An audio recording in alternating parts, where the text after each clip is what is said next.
Nangangarap na maging isang sikat na MLBB content creator na maging katulad ng ibang mga sikat katulad nila Inuyasha at Misaki at madami pa. Ikaw isa ka din bang small content creator kagaya ko? Ako kasi noon nung wala pang nagsusuporta sa akin ay nag-upload pero ako nagsimula talaga ako mag-upload sa TikTok. Alam nyo ba kahit 5 views lang ang video ko ay natutuwa pa rin ako kasi may nanonood sa akin.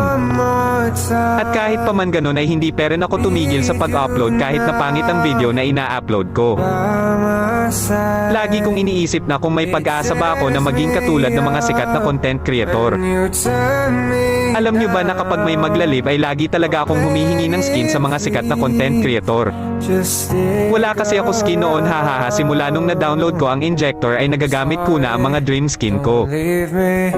Nung umalis si mama at pumunta ng Manila para doon magtrabaho doon ko naisipan na ay kwento ang buhay ko sa Facebook at sa TikTok.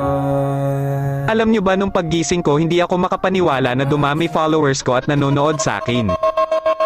At kapag may makikita akong video na maliit lang ang views at react ay hina-heart ko at lagi ako ko-comment na ang lakas mo.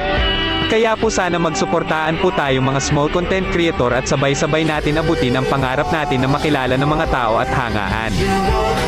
At huwag ka sasuko mag-upload ka lang ng mag-upload at hindi magtatagal na sisikat ka din.